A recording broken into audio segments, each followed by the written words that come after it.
Welcome everybody to today's free virtual program. My name is Martha Waldron. I am the Community Engagement Manager at the Maryland Center for History and Culture. And we are very excited today to host this conversation about building community-based archives in hopes that it will spark dialogue and provide some insight into this area of archival work and public history. So once again, thanks for joining us. It's always fun to see where people are zooming in from. So feel free to introduce yourselves in the chat. I will be looking through that and engaging with folks throughout the hour. We're also going to be leaving some time at the end of the program to answer any questions from our audience. So please put questions directed towards our guests today in the Q&A box, which is at the bottom of your screen. I'll be pulling from there towards the end of the program. And without further ado, I'd like to introduce my colleague, Catherine Mayfield, MCHC's France-Merrick Director of the H. Furlong Baldwin Library, who will be leading today's conversation. In addition to overseeing MCHC's library collections, which include books, journals, manuscripts, maps, photographs, oral histories, ephemera, and other archival material, Kate works really closely and diligently to develop partnerships with archives and repositories across Baltimore City and the state, especially related to community oral history collecting, preserving, and promoting. She is a wonderful listener and a very thoughtful collaborator. And I'm going to get off the mic and hand it over to Kate. Thank you so much, Martha. Hello, everyone. I'm very happy to be here and happy to be in this virtual space with you and with our guest speakers today, Airlee Ringgold Johnson and Patrick Nugent, representing Washington College's Chesapeake Heartland project, and Angela Koukoui of the University of Baltimore and Johns Hopkins University's Inheritance Baltimore Initiative. So I'm going to formally introduce our guests in just a moment, but first I wanted to share a little bit more about our program today. Our focus is on community archives and the preservation of community history. And as we all represent institutions in different ways, our discussion centers on intentional collaboration and supportive community archiving work. So we'll be discussing what it looks like for communities to archive their own histories, how communities benefit, what role institutions have or do not have in this work, and ultimately how community archives contribute to broader change within our archival and history fields. So what are community archives? Well, that definition can change. These can be, and very often are, self-defined and self-identified. And the same for the practices. Communities determining how materials are preserved, represented, and accessed. In general, community archives document a group of people that share common social, cultural, or historical heritage or interests. And they're usually created by members of the group being documented. And oftentimes they're maintained outside of traditional archives. So the question is why? You know, many of us today, I know within our audience there are a number of librarians, archivists, public historians. Working with historical collections, it becomes very clear, you know, what stories are and histories are privileged and what has been neglected, whether intentionally or not, from traditional archives. So community archives reclaim power to document, to determine what to preserve and how to do so, to shape and provide access to histories that might otherwise be lost or that might not be widely shared. So there's much more to be said on that topic, and that's going to come through in our future discussion. And what we're going to be doing next is our guest presenters are going to be sharing about the community archiving work that they are doing and that is happening today, and that we hope might provide you with some considerations if you are approaching community archiving work or support of such work. So at this time, I would like to introduce our guests. Airlee Ringgold Johnson is a native of Chestertown, Maryland. She received a BS from the University of Maryland and an MS from the University of Utah. Upon returning to historical Chestertown in her retirement years, she realized that Kent County's history continued to focus on colonial history, which was not inclusive of all citizens. Because of her continuous interest in history, she joined the Historical Society's Board of Directors for Kent County. Her purpose for joining was for the history to become more inclusive of Kent County's Black race and to highlight the accomplishments and culture of the county's entire community. One of her first ventures was to establish the county's annual Legacy Day, which celebrates African-American history and culture. Airlee officially became a staff member with the Chesapeake Heartland project 3 years ago after a number of years of volunteering with Washington College's Starr Center. And we'll be learning more about that work in just a little bit. Dr. Patrick Nugent is an urban, environmental, and public historian of 20th century America. His research and teaching efforts investigate the intersections between place, race, culture, and environment. At Washington College, he teaches courses on 20th century American culture and politics, as well as public history and museum studies. He also works closely with fellow faculty, staff, students, and community members to help steer the Chesapeake Heartland project, which he hopes can forge a model for how an institution of higher education can genuinely and substantially contribute to a grassroots-led African-American public history project. And finally, I'm excited to introduce Angela Koukoui, who is the co-director of the Johns Hopkins University and University of Baltimore Community Archives program. Angela is an outreach archivist and public service coordinator at the University of Baltimore RLB Library, Special Collections and Archives, where she leads instruction sessions in archival literacy. Angela has taught community archive workshops through various partnerships and collaborations since 2017. Angela worked on the Preserve the Baltimore Uprising Archive and curated the Baltimore Cultural Arts Program 1964 to 1993 photography exhibit at UB. So to get us started, our guest speakers are going to share about the work that they are doing. And first, I'm going to ask Angela to share about her work, and then Airlee and Patrick will speak about theirs. Angela, please take it away. Need to unmute myself, but greetings everyone again. I am Angela. Thank you for coming to this webinar so we can talk about our information and programming that we've done in our projects. I'll be as quick as possible.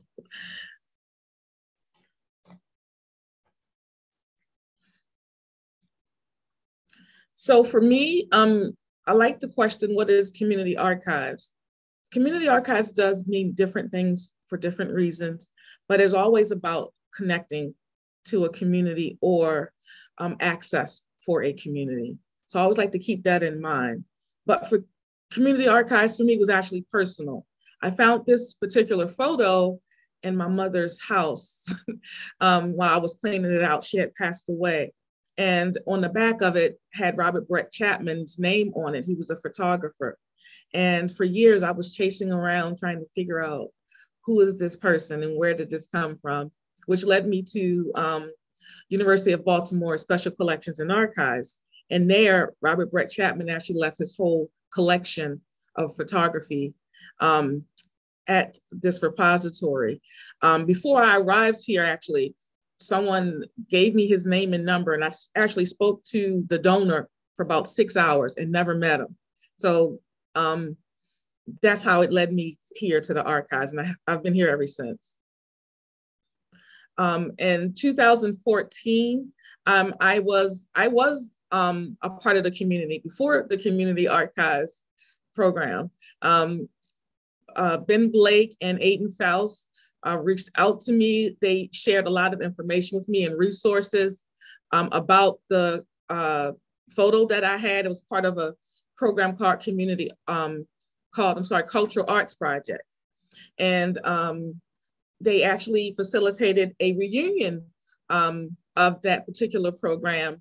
And we utilized University of Baltimore space to host this hidden treasure program, which brought all of the alumni from this program back. In the front, that's Norman Ross. He's actually the founding member of the Cultural Arts Project back in 1970. So in 2015, we had the uprise take place. A lot of things that were happening in the city typically are not documented. Hence 1968, we don't have too much material about what happened in Baltimore during that time. We do have some scholars that have collected some oral history materials, but we really don't have any tangible evidence of what was really happening in the community outside of the newspapers, which was their version of what was happening, not the version of what the community had actually experienced. So I participated in the Preserve the Uprise Archive Project, which was hosted at MCHC. I actually went there as an intern, uploading all of the photos that were donated from photographers, from people who were actually out there actively demonstrating and protesting. And I created the metadata for the content that was coming in. So I was just telling you, like 1968, the reason why I volunteered for this, I appreciate Professor Josh Davis for even introducing me to the project. It reminded me of 1968. No, I was not here, I'm not that old, but it was basically a repeat of what was going on. And I wanted to make sure that me being in this field, that we actually had some type of presence for people to look at and research years down. So the project was very important to me on so many levels. When I finished the internship, we felt like the information that was coming into that program was vital. So we moved some of the project over to University of Baltimore, became a partnership with MCHC, and we actually metadated over 7,000 email correspondence between Baltimore City Hall and the police department during the time of the uprise. Then we also began community archives. What does that look like? I wanted everyone to feel like I felt. I came into this archives and I found literally myself. I saw pictures of my family and myself, a part of this cultural arts program. And I felt the way we can do that is through these workshops. So we were part of Free Fall in the beginning in 2017, and we were inviting members of the community and organizations to come in and do and share their stories. And we also were teaching them how to preserve their stuff. If they were interested in donating their stuff, how to do that. Also worked with Megan McShay. She is a archivist in Baltimore City community. During this time, she's working at the Smithsonian. I thought that was just a great thing to collaborate with someone with such a wealth of experience. And yeah, so that was that workshop. And part of that workshop in 2016, I spent a whole year trying to research exactly what community archives was. And I could not find anything that could tailor something that we could have used. So we literally had to create something that was tailored towards Baltimore City. I did utilize, like, it was like a bag. They were giving kits away. An institution was giving away free oral history electrical supplies to do oral histories. And I knew UB was not going to give me money for that. So we collected a lot of donated materials, including the book bags. And this first picture is just what we gave away in those book bags, archival box, some archival folders and some gloves. So that was a part of the project. We also wanted to display some of the materials we had. So that was a small little exhibit at the bottom there. And then we also had exercises where we did hands-on work with the members. We were asking them, what do they have? And we was actually getting them started on their inventory. So when they go home, how can they start inventorying what they had and moving forward from there? So the community archive started where people came on the actual campus, and then we decided to do it off campus. So in 2019, we collaborated with Keswick, Wise, and Wells Center and did a 6-week workshop with community elders called Leaving Your Legacy. It was a great experience working with the elders during this time. They had a wealth of history and knowledge about the city. So in that 6 weeks, we were first talking about what archives is. We actually gave them the kits as well, the archival boxes. And then the last couple of weeks, they were sharing their stories and their legacies on how to move forward and preserve their stuff. Another project we did This was part of the big read for our RLB library. It was oral histories that we collected in collaboration with the Waxter Center, which is our senior center down the street from our university. Community archives to me means tapping in community that's literally around you. And just down the street, we had this senior home center. We wanted to tap into their resources. We did the oral history with the history department, Professor Josh Davis. And yeah, it was pretty big. We do have a copy of the oral histories in our repository right now, but it was part of our big read event in collaboration and partnership with the Pratt. Another collaboration was with the Billie Holiday for Liberation Center. We wanted to reach out to the historical Black churches. So we did a community archives workshop for the historical Black churches in the Baltimore City community 2 years ago. And that was a great success. We are still in touch with a lot of the participants, and we are currently still working with them through the Inheritance Baltimore, which I'll talk about in a minute. So I wrote this out because this is basically what it is. It's right now, all of this community collaborations has formulated this great project called Inheritance Baltimore. I have to give a shout out to Callie Assett for just understanding the resources that were needed for these types of things, because I didn't have them prior. But and the partnership with the Billie Holiday for Liberation Center and Johns Hopkins, University of Baltimore's Community Archives has merged into a 3-year project to support a lot of the projects that we were currently doing and new projects that we're doing now with new partners, which also includes MCHC. So all of these pictures, I know it looks like busy, it's a mess, but that's my head. This is my head, because we're constantly working, we're constantly out in the field, we're doing a lot in the community. We have our fellows who are a part of the Inheritance Baltimore. I appreciate Bria Warren. Dion Moses was our first fellow for our first half of the project. She has now moved on to become an archivist for the Afro. So I'm really excited about that. But this is just showing you what we've been doing out in the field. I always like to, so I am a nerd, I'm a history nerd, and The Monuments Men was like one of my favorite movies. And I always cry when I see this quote, but it reminds us that if we don't have our history, if we don't have anything, our history is just that valuable, like anything, houses can be destroyed, buildings can be destroyed, but without our culture and history, it's worth fighting for. And that's why I'm here. It's worth fighting for my own community's legacy to continue. I would like to thank everybody for listening to me. I'll stop sharing.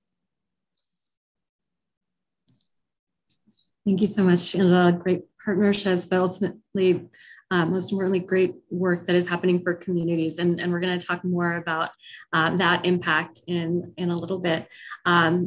We're going to have a discussion in a few minutes, but first we're going to hear about the Chesapeake Heartland project from Patrick Nugent and Airlee Johnson. Thank you so much, Catherine. It's a pleasure to be here with you all today, and thank you so much for joining us. The Chesapeake Heartland is on the Upper Eastern Shore of Maryland. We're focusing primarily in Kent County, and our intention is to move down to all of the Eastern Shore, because the whole Eastern Shore of Maryland is like such a rich culture of the African-American community for all 4 centuries that we've been here. So Chesapeake Heartland is an African-American humanities project, and we're building a community-centered archive. We've been working together. The planning stages took 3 years, and then we've actually had the community-centered archive forming for an additional 3 years. So we've been working on it. We've been working very hard with the community. As you look on this slide, we brought 4 buses to the African American Museum in DC. And that was a large community effort to get many of our community members who had not been able to come, maybe because they couldn't get tickets or transportation. So it was a big effort on our part as the introduction into Chesapeake Heartland. So on the next slide, we'll talk about exactly what is Chesapeake Heartland. It's a collaboration between the National Museum of African American History and Culture in Washington, D.C., Washington College, which is in Chestertown, Maryland, that's in our county, Kent County, and also a diverse array of local organizations. We found that in our county, it's a small county of about 20,000 people, so it's very easy to get in touch with other people in the county. Other strengths and weaknesses, and we all work very well together. Our mission for Chesapeake Heartland is to we need to preserve African American history because most of it has been lost already. And what we are able to preserve now, we at Chesapeake Heartland, we're moving forward to preserve that history. And so we are moving further with digitizing, interpreting, and making accessible the materials for African American history and culture in Kent County, Maryland. And as I said before, we plan to go on we're reaching out to other parts of the Eastern Shore. So we currently have a community-generated digital archive, and that's ChesapeakeHeartland.org. Right now, we have over 6,000 items on the archive. We have a paid fellowship for 6 paid fellows a year from the community. We have a mobile museum truck, and we'll be showing you pictures of that later. And that's available for community use, so that when someone would like to have our mobile museum come out, they just need to ask us, and we'll try to tailor an exhibit for their use. So in the next slide, this is the Chesapeake Heartland Digital Archive. This is one of the opening pages. And so this gives you a sampling of what's available in the archive.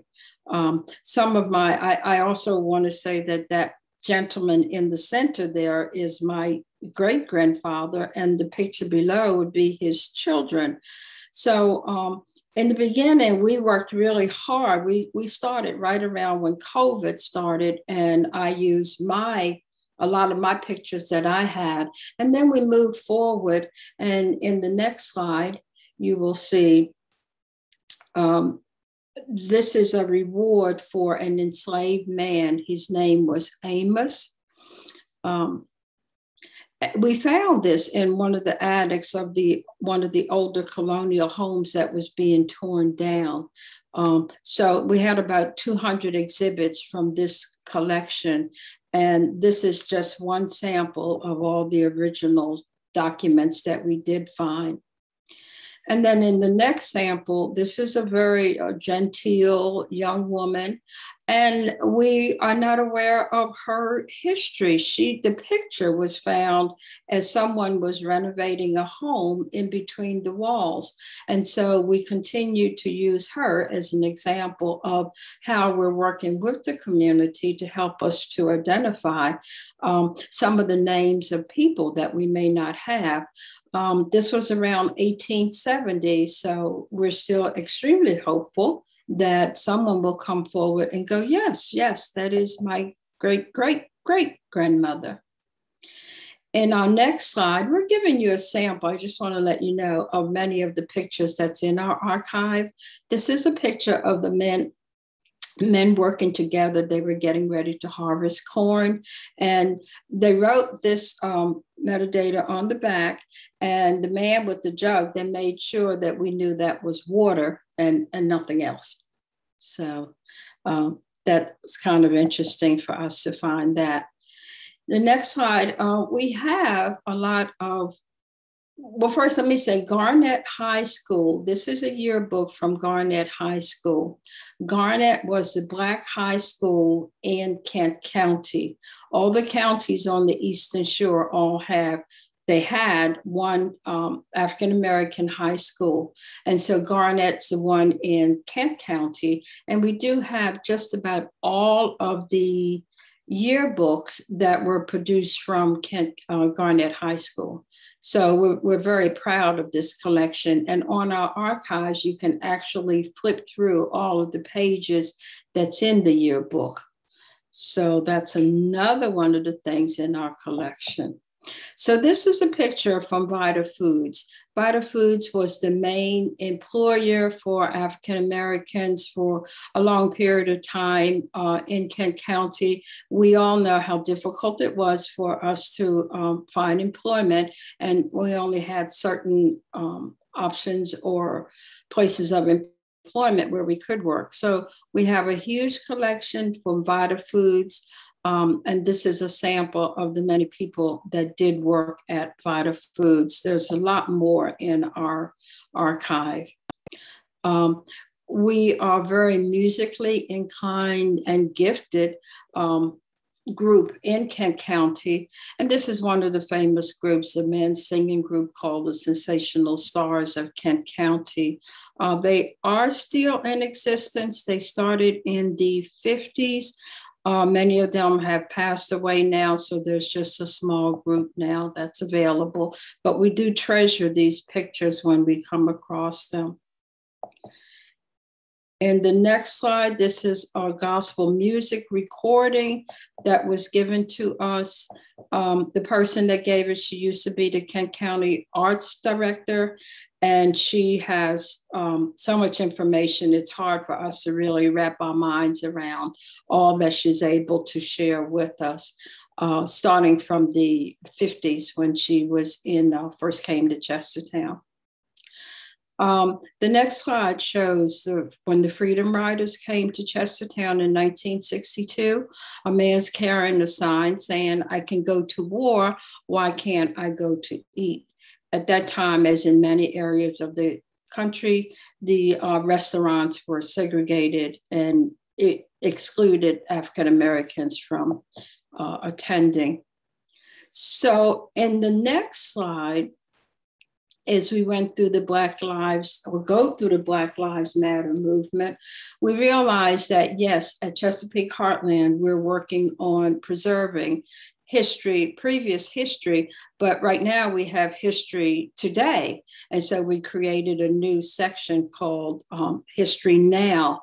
And the History Now shows everything that's going on now, such as the Black Lives Movement and other items of interest to community members. And we just want to let everyone know that we have a full circle of community creation.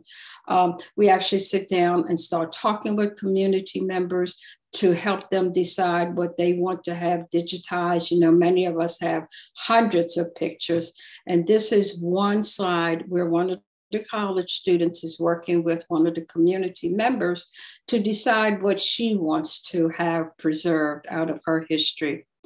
And in the next slide, you'll see that I am working with one of the community members. He's actually part of a fraternal organization, and he was sharing quite a bit of information with us.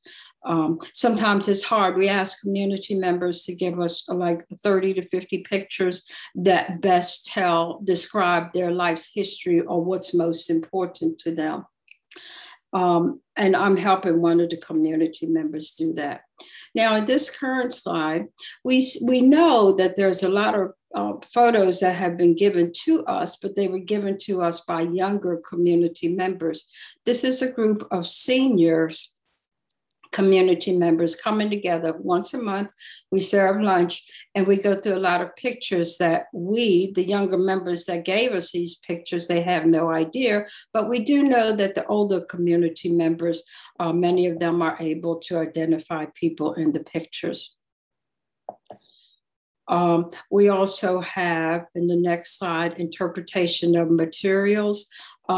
As part of the fellowships, one of our artists, this is his interpretation. He went through the archive, and he actually these are his interpretations of some of the things that he's found in the archive.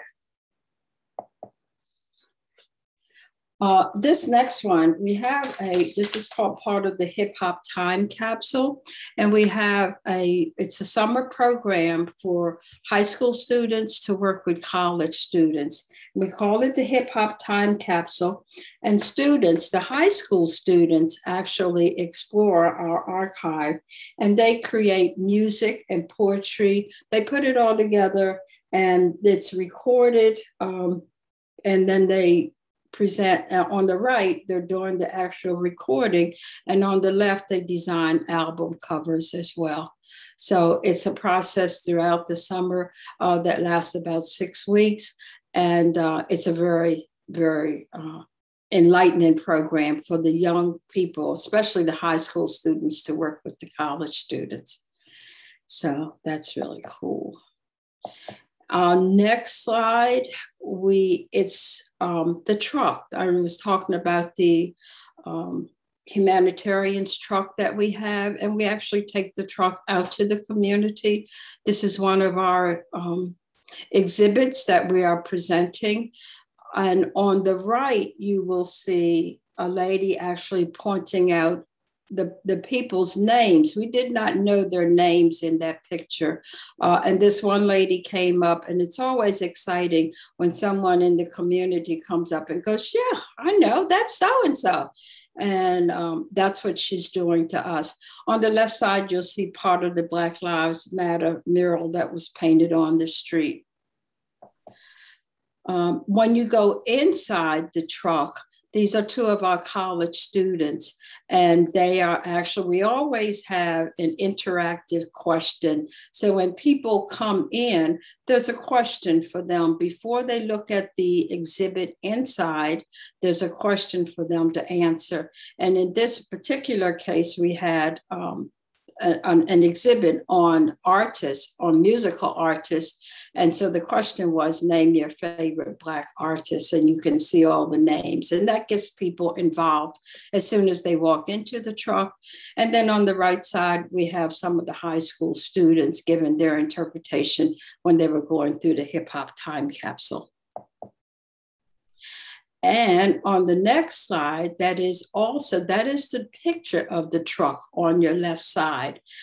And that's one of the college students that's actually presenting. We have all of our college interns prepare a 2-minute presentation explaining to everyone exactly what Chesapeake Heartland is about. And she is talking about that today's exhibit. And you can see that on the left side of the truck, we have a television, and then we'll have tables in front where we have part of the exhibit and more exhibit in the front. So that is our truck as we are going through, and I've given you a brief overview of what's going on. And now I'm going to turn it over to Pat Nugent. But before I do, it's important for everyone to know that Pat came to our community about 5 years ago, and he's become so entrenched in the community in that short time that most people think he's from Chestertown now.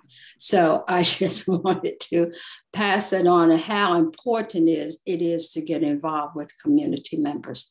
Thank you. And I'm passing it on to Pat. Thank you so much, Airlee. Thanks, Angela, for your presentation, and Catherine and Martha for putting this conversation together. And I'm really looking forward to the conversation and questions that come out of this. So really, I just thought I wanted to add on to Airlee's presentation just a little bit to kind of reflect on, I guess, some of the lessons we've learned from building this community-based archive, and in particular, maybe some of the positive lessons and the models that we've kind of stumbled across along the way that we think might be useful to other organizations. And one maybe is, pretty obvious, but I think it bears saying, which is prior to Airlee and myself and many others building this digital archive, we spent years building relationships without even understanding that we were aiming to or we would end up building a digital archive together. And I think that kind of is an important lesson learned for myself. I didn't even realize it at the time, but we were really dedicating time to building trust and building our relationship prior to building the project. And I think that time was crucial for the success of the project. Another way of saying this is breaking bread without an agenda. And in many ways it goes without saying, but I think as institutions, having an agenda is an institutional thing to do, but it isn't necessarily something that a community does. Communities have many agendas. And so kind of entering that space of the community without an agenda, I think is really kind of worth prioritizing. Airlee and my own relationship, I think, is a good example of that. We first met working, kind of developing a walking history tour around Chestertown, where we would guide people through. We ended up attending an Undoing Racism workshop together through. That was an entire weekend long. We interviewed each other as part of an oral history training session. All of these things were building trust, and we had no idea that on the horizon we would be working together to build a digital archive. And I think it really was crucial. So kind of perhaps that's a metaphor for the ways that institutions and organizations might prioritize that type of relationship building. The second thing that I think we stumbled on that was really important to our project is that we used, as we were getting going and we knew we had kind of a potential of partnering with the Smithsonian or collaborating with the Smithsonian to build a digital archive, we used the tools of oral history to learn and listen from the community as to how we should guide the project. And so we asked student interns to sit down with community members and conduct an oral history interview, except not about people's past, but really what they wanted in the future. And that was incredibly kind of informing to the project. I think that we might have lost Patrick there. I think I can keep going, though, until Patrick comes back. Using tools of oral history for institutional listening and inclusive planning, looking forward as well as back with the community. And as we look forward, that's actually the logo that we use. Our logo is a Sankofa bird, and that is it's a folklore of a bird that flies forward and looks back, meaning that we need to fly forward, of course, but we always need to remember our history. And so Patrick was talking about building an agenda without building a project without an agenda. And he was talking about all the different things. Oh, Patrick's back now. How long was I frozen for? Oh, maybe only about a minute or two. That's all. So. Okay. Well, I hope it was, I hope I looked smart in the image that was frozen. I probably not. In any case, I'll just share kind of, I had started going over the oral history, using the tools of oral history. And I would say, from this process, we kind of learned about the community goals that would drive the project moving forward. And those goals were really interesting for us and really informative. There were a number of them. And they included things like the community should drive interpretation as opposed to professors from the college, that the resources collected through the project should be distributed to Black-led businesses and nonprofits, that high schoolers and local teenagers should be engaged and employed,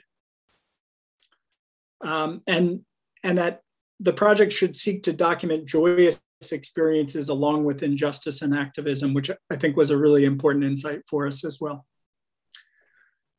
So those kind of 5 community identified goals are kind of our commandments and have been our commandments as we've moved the project forward. And the project has really been built on that, on those guiding principles.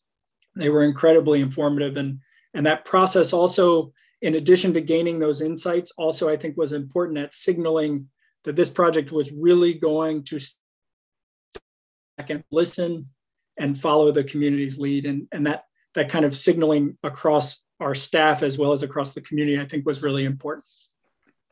And the last goal is, or I should say lesson learned, I think, is that projects like these, I think, particularly when institutions are partnered with communities, have to move beyond sharing authority. Sharing authority is a term that many of you probably know, kind of has really in so many great ways expanded the field of public history, broadened the ways in which we partner with that institutions partner with the community. But I think if one is sharing from an institutional standpoint, if one is sharing authority but not resources, then often that relationship relies on volunteerism. And I think volunteerism ultimately leads to kind of unequal relationships and unsustainable projects in many ways. And so what we've really been challenged to do is find ways of sharing resources substantially through our fundraising and project development. And that's taken some tough conversations with the institution and within the institution. But I think ultimately it's when one can share resources, it's really an investment in the long-term success of the project. And you'll see kind of on the next slide, there's just a few ways in which we've gone about sharing resources, hiring 2 staff members from the local community, creating substantial subgrants off of the fundraising that we've done, establishing 9 community curation fellowships, which each pay up to $5,000. And those are kind of in addition to staff and faculty fellowships at our college. Why shouldn't community members be welcomed in as fellows and as experts and scholars? We've created artist fellowships and also paid high school internships. So rather than thinking about these opportunities as summer camps where parents and students should pay, we think of them as bringing in high schools as experts and creative interpreters that we should be paying. And lastly, kind of seeing the truck as a resource open for the community to borrow and use. So I think I will leave it at that. And I want to leave time for kind of the conversation to ensue. So thanks, everyone. Thank you so much, Patrick. Thank you, Airlee and Angela. Wonderful presentations. And I'm sure our audience has a number of questions. Your work are models that I've shared and that have influenced my own work. And so I'm going to get started with just some questions, and then we'll open up the floor a little bit later. But first, Patrick, you and Airlee referenced this in terms of funding and resources, and that was one of my first questions for all of you, really. And when we think about our work as archivists, librarians, and sort of some traditional duties, I think advocacy is so much more, is a very, very central part of our roles. And I see that in your work, I see that in yours, Angela. I'm wondering how in getting started with all of this work, did that role of advocacy play a part? Like, how did you get off the ground and change up the sort of status quo?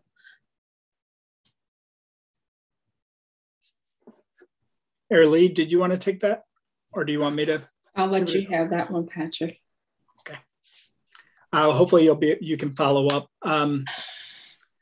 as well. And but thanks, it's a great question, Catherine. I would say, from my standpoint, creating the structures that would kind of allow many people at the table as early as possible. So that oral history example is a good kind of example of the ways in which, before we even set the agenda for the project, we wanted to create space and platforms and processes to listen, and to really kind of let the community take the lead. But we also have created a steering committee, which community leaders and subgrant recipients kind of sit on to help steer the project. We've created a community outreach committee to do the same.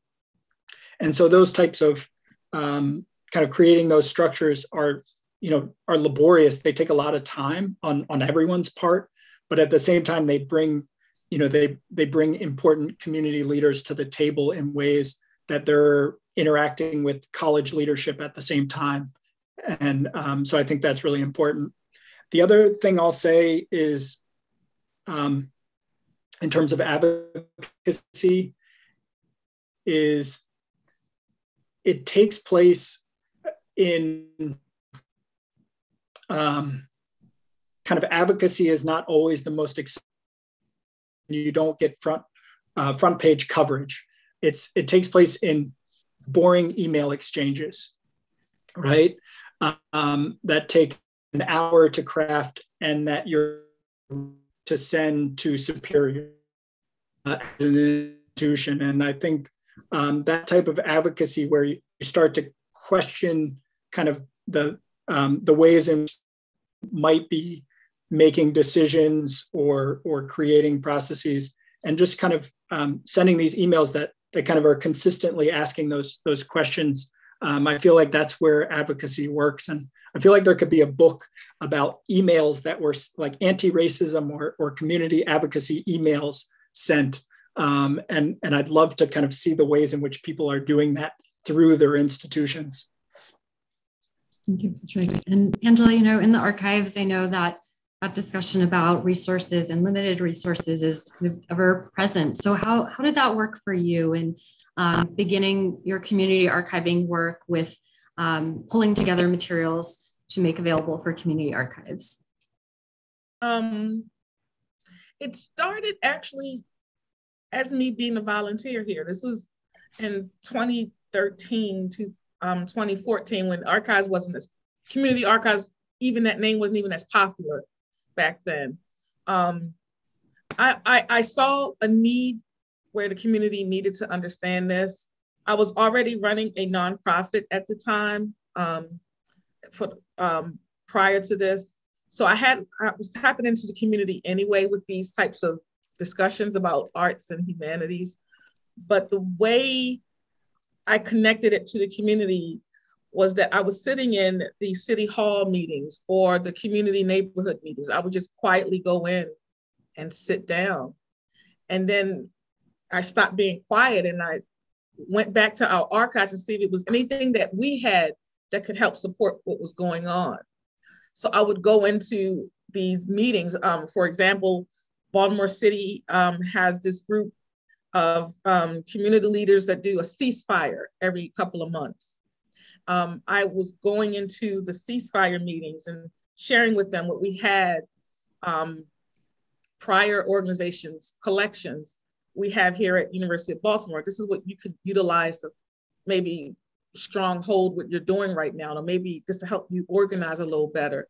We have Betty Garland Robinson, who was a part of SNCC during the Civil Rights Movement papers here. So it started off with me just going into the neighborhood, sitting, listening, and then letting them know what resources we had. And then I thought the community archives workshops will help explore that a little bit better and also provide the resources that they need. Now, did I have resources? No. I utilize my own time to do these things. I had a wealth because I knew people, even with the things I was giving away, the book bags. I already had the community. So I was asking, do you have any people that can donate stuff? So a lot of stuff from my workshops came from donations. When Johns Hopkins partnered with us is when we started getting resources. And I'm very excited about that because they were looking for a mission. We had a mission. And resources came when Calliasette Billie Holiday of Liberation Center wanted to partner with this. And during that, we were able to go back and tap into these same communities and say, okay, what is it that you need? Let's go through a checklist. Let's give you some supplies. Let's physically come in and help you restore or preserve. So I hope I answered your question. But yeah, it didn't happen overnight. It took the collaborative efforts outside of University of Baltimore. University of Baltimore identified how important University of Baltimore repository is, because we have the most 20th century African-American resources within this city, aside from Baltimore City Archives. So the wealth of information that we have right there, to me, is resourceful. But getting the actual resources to tap into the community, it took the collaborative efforts of many to spearhead this type of project. Thank you so much, Angela. And yeah, it's very clear in your work, in the work of Chesapeake Heartland, that role that partnerships play in this kind of work. One thing I wanted to dig into next is for Airlee and Patrick, the model, the digital collections that Chesapeake Heartland is. And I'm wondering how that came about and whether you were influenced by other community archives. I know the South Asian American Digital Archive is similarly a post-custodial archive where they borrow materials from their community, digitize, return the materials, and built this digital archive. Can you share a little bit about how that decision came about and how that model was formed? I will start with that.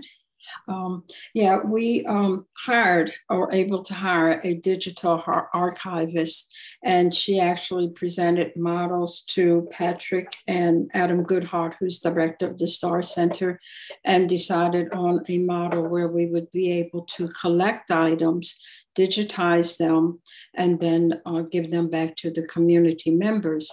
So that was the model that was used, that we would not be able to hold on to anything. So Patrick, would you like to add to that? I would, yes, thank you, Airlee. The community curation model at NIMAC was, so NIMAC meaning National Museum of African American History and Culture. We were collaborating, we are collaborating with that effort. And so they were really, we were kind of paying a lot of attention and actually guided and steered by the staff there. So that was a very important model. And Airlee and I traveled to Denver to watch them kind of engage the community in digitization. So that was key. And I would say another was Baltimore Uprising, was a model that I was paying attention to and really taken by and just really appreciated their approach, kind of born digital approach, perhaps. But the only other thing I would add to Airlee, which is we thought it was important that kind of in general, kind of to use just kind of everyday vocabulary, we wanted to ask people to share rather than to ask people if we could collect their materials. And that was kind of an important tone. And it's one that digitizing rather than physically archiving also kind of allows for in a certain way. So I'll leave it at that, but thank you for the great question. No, so that next question kind of ties to that, is in terms of the ownership is really copyright and materials being made available online digitally for a broad access. So I know that you employ a Creative Commons model. So your sort of donors agree to a Creative Commons license that the material is available online to share and can be reused with attribution. I'm wondering how you landed on that model and what some advantages might be, but also maybe some considerations that did not come up originally that maybe have been challenges.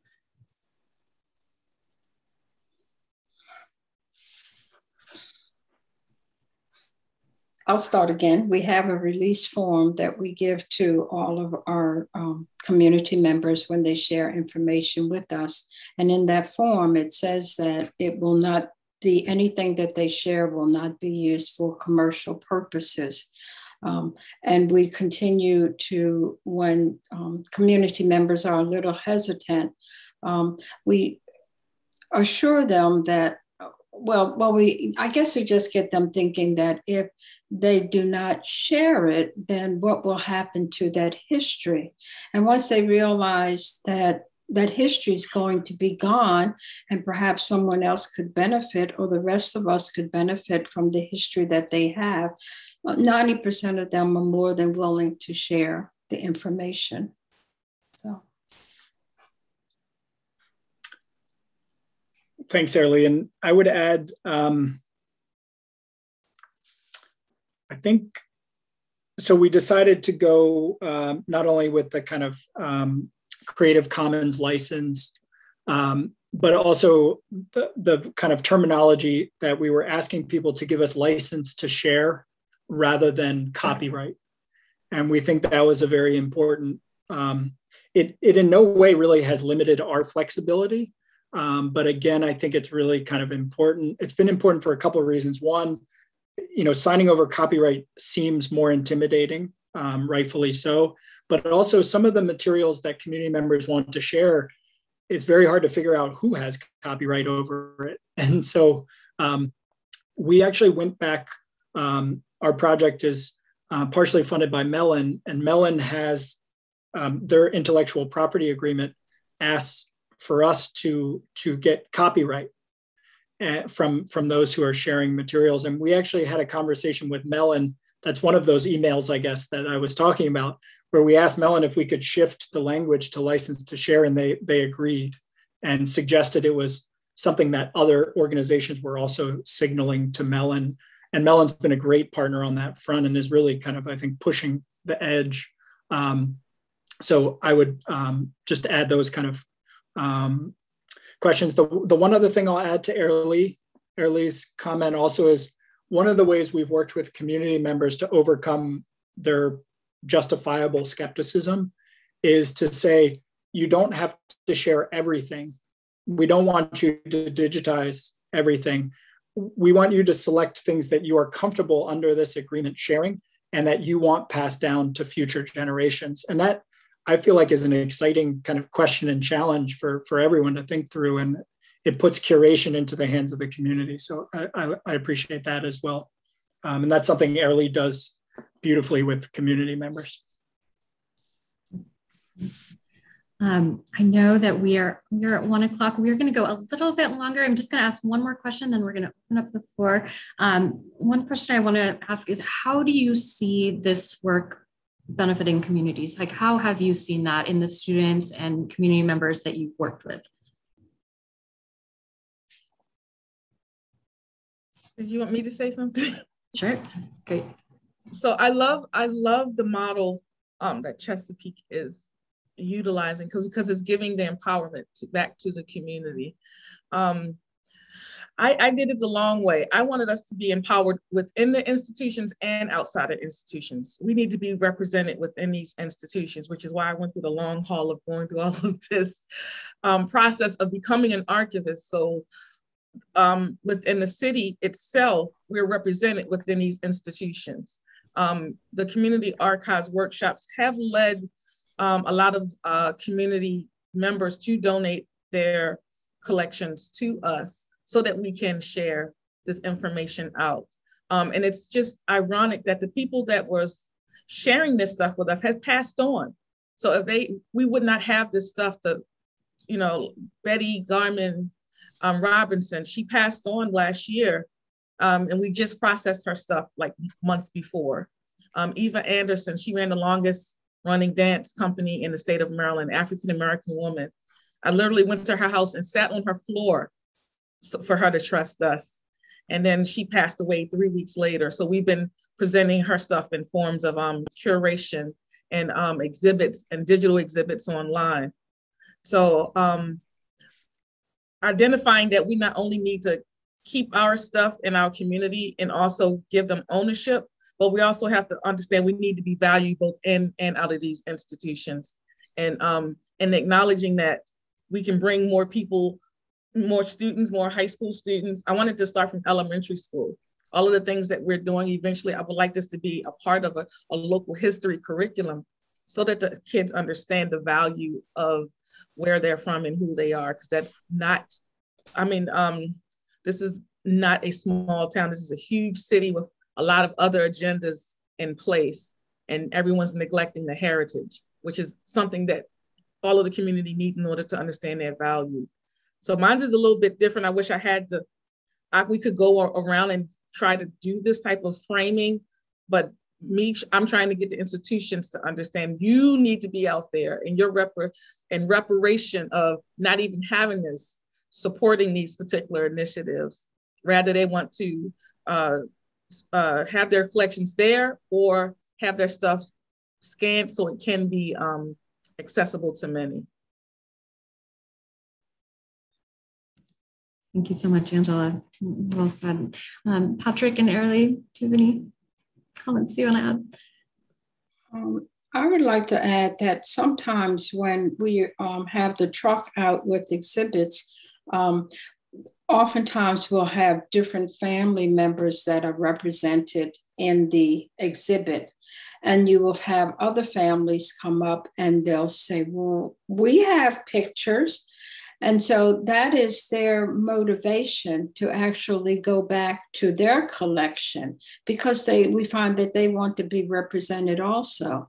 So that's always a good time for me to encourage them even more to go back and get their pictures, their collections, and to let them know that I will actually come out and help them to decide what some of the better pictures that tell their story. Thank you, Airlee.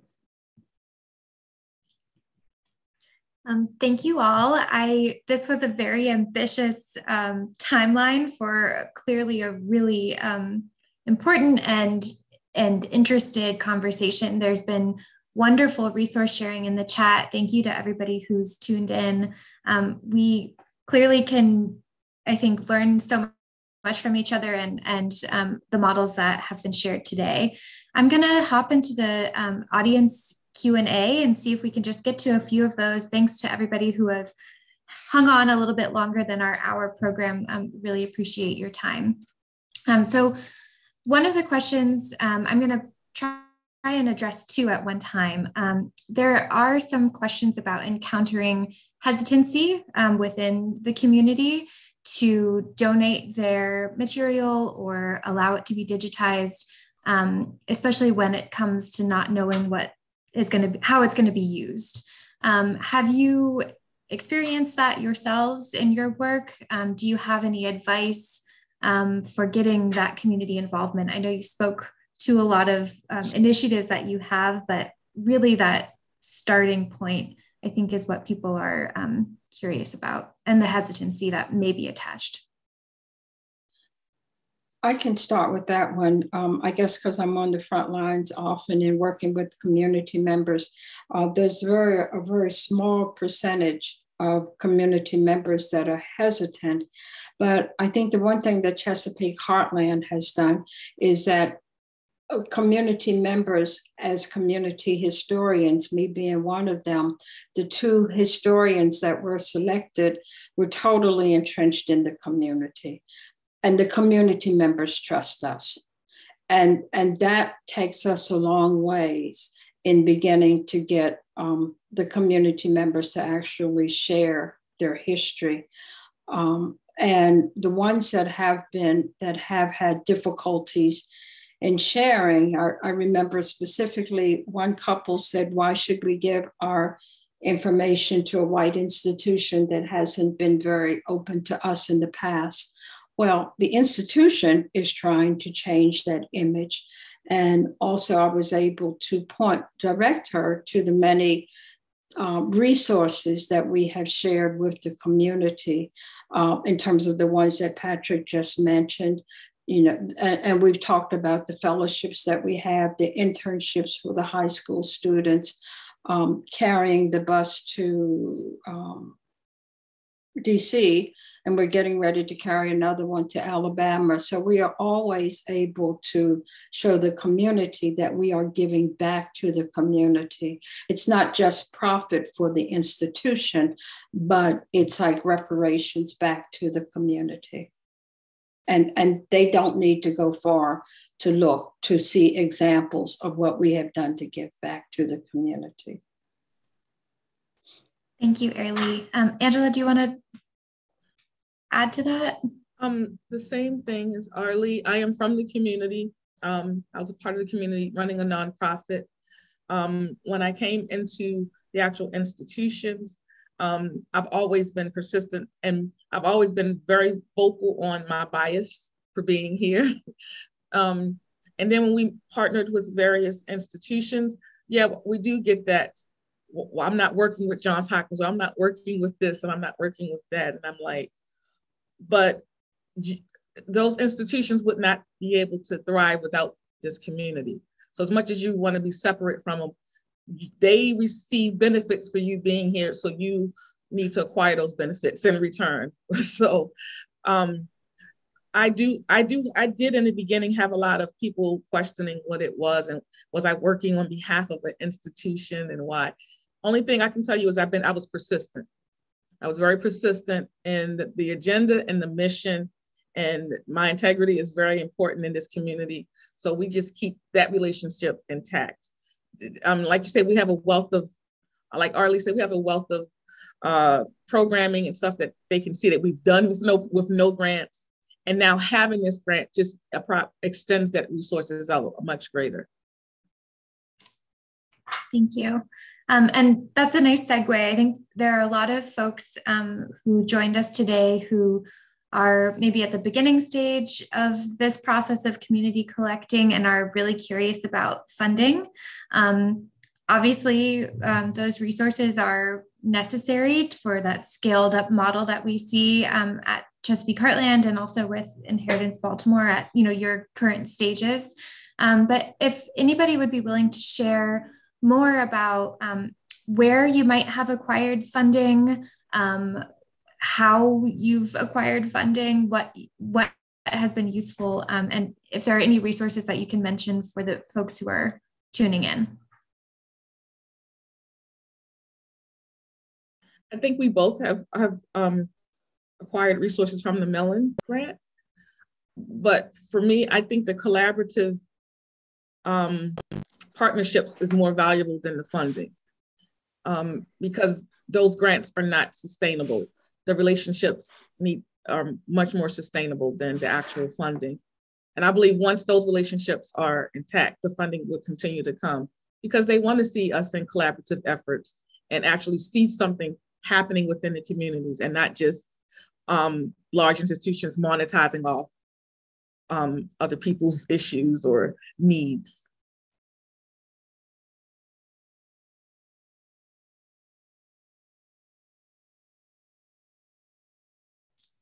Okay, and I'm going to follow up with just one last question, and then I'll see if Kate wants to add anything else. There's a question, I think specifically for Chesapeake Heartland, asking about what software platforms are recommended for exploring these digital community archives.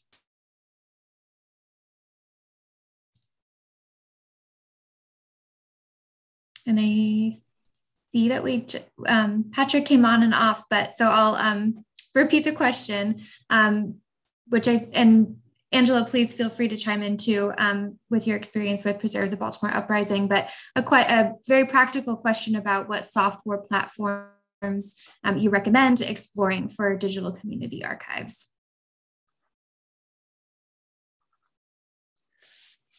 I'm happy to take that if Angela, unless you would like to go first. And I'm excited to answer the previous question too. I cut off when Angela was mentioning Mellon, and I'll also add Maryland Heritage Area Authority has been hugely helpful and generous for us. The one thing on that front I wanted to mention was both organizations, both those funders are, I think, actually driving the conversation forward towards resource sharing and collaborative project planning. and have actually allowed us to make the argument then to our institution, hey, we need to have partners in this grant application. We need to be sharing resources in order to be competitive. And so that's a great sign.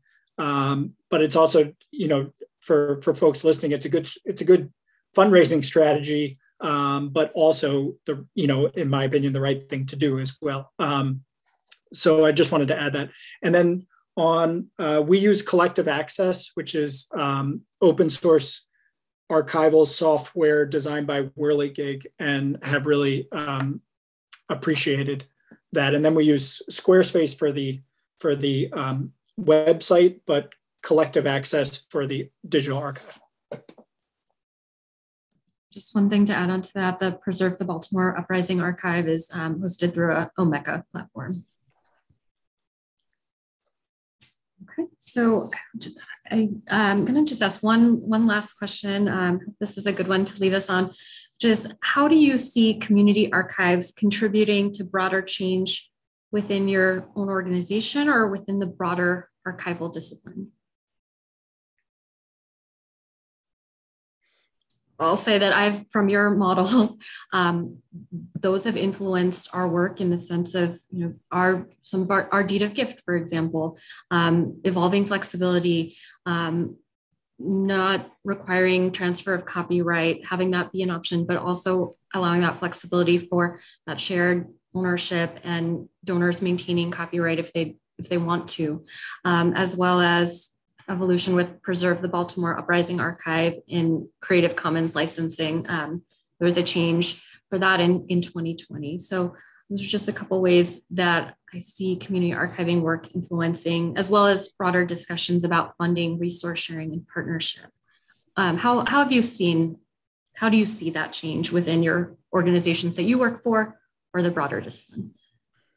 What I can say I've seen is, moreover, is that even in the field itself of information science, it's limited. We don't have too many people of color within this field. So in my community archives initiatives, it's not only just reaching out to the community, but also trying to recruit people to come in and support, because we need help. So fast forward now, and now I'm working with a cohort of people of color. I have a cohort of archivists wanting to work together and come together. So that's the result of what I'm seeing, is that in the field, we're actually getting some more archivists in this. Dion is a brilliant photographer, and now she's an archivist going into the MLS program. And we have a lot of young folks wanting to be a part of this field as well. So for me, that's for my institution, it's just a large sense of for me, that representation is so important. And as an African-American in a white institution, they've placed me in a leadership position now. So I'm excited that I'm in a position where I can actually make decisions for not only out community, but the University of Baltimore community. And in my info classes that I teach this semester, I'm telling them to look at information different. So through education of what I'm doing, I'm able to educate it to the students for them to understand it a little broadly. And maybe they can go out and share what that means to them.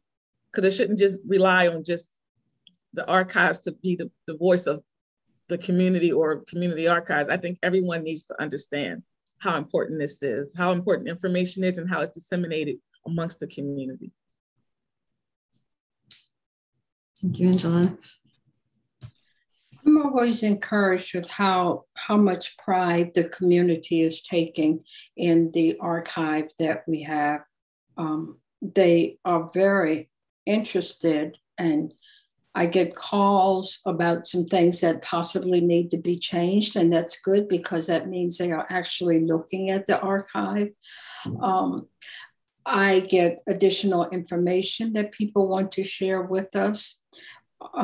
Whenever we call community members, most of the time we get a very warm reception in terms of information.